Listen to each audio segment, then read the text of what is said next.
And now for an intermission to the Philosophy Club, my son Jesse will read a short story to you all. Called Revenge. Okay. Stop! Stop! Thieves! The two boys ran as fast as their little legs could take them. Guards! Guards! Those boys have stolen from my store, the man shouted in anger.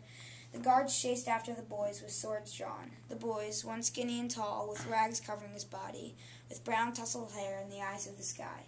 The other, short and stubby, also with rags covering his body, with black, long, curly hair and the eyes of the sun, both different in their own ways. One named Henry, the other named Ethelred, both the son of Vladimir.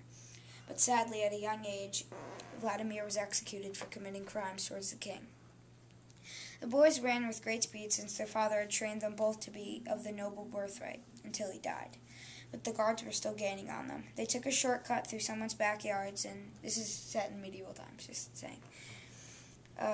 They took a shortcut through someone's backyards and some bushes. They were planning on running to the nearest city and asking for help, but were blocked off by a huge barrier separating the two cities. They turned around and drew their daggers to face the guards.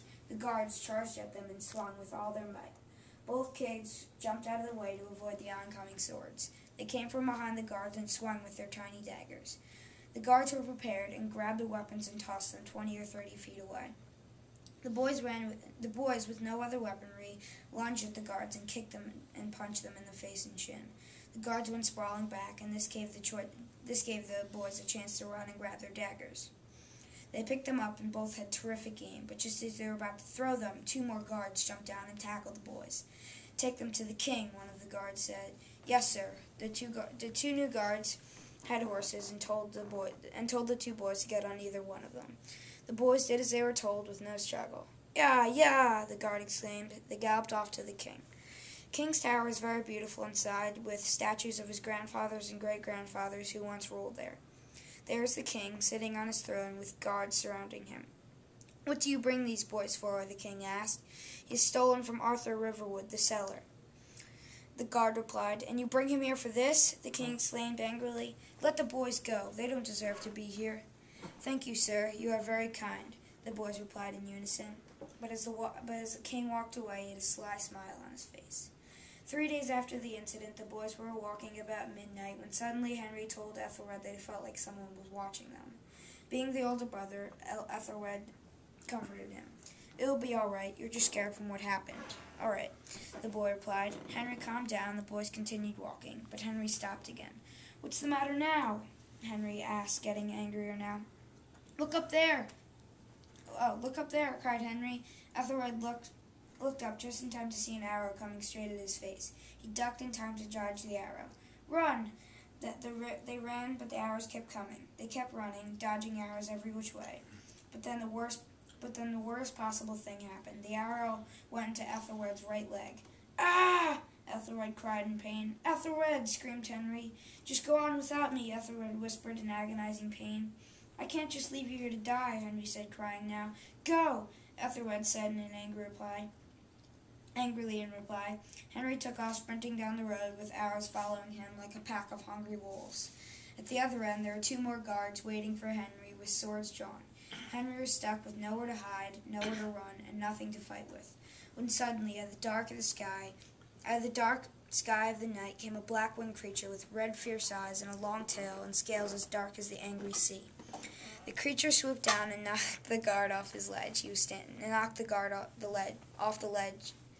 standing on, causing him to shoot his already loaded arrow into another guard's chest, causing him to fall over in pain, dead.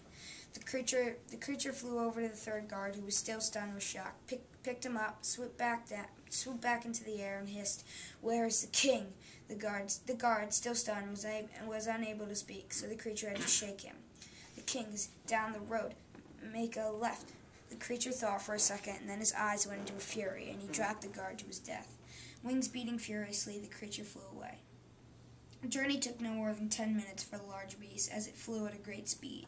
Once it was there, it swooped around the town and the king's castle 3 or 4 times, casting a dark shadow. At first the townspeople didn't notice, but after the 5th time they began to poke their heads out of the window. "What in the world is that?" Castle guards began to shoot arrows out of the window, but every arrow that hit the creature merely bounced off it and seemed to make it angrier.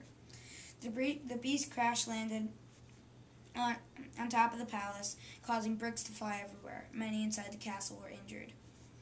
The king stood up, alarmed, but gazed in amazement at the beautiful creature. But the king had no time for this, for the beast was coming right at him. He ran for his life, with guards shooting arrows, but also trying to save themselves. There was nowhere else to run. There was nowhere to run for the king. So he tried to make it past the creature, but it reached out its long claws and grasped the king tightly. It flew out of the castle, with the king screaming, "Help! Help!" But nobody seemed to want to go near the beast.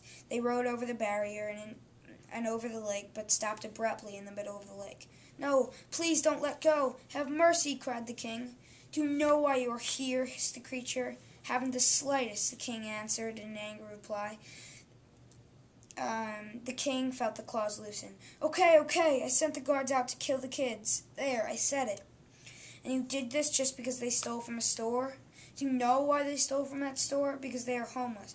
And do you want to know why they are homeless? Because you killed their father."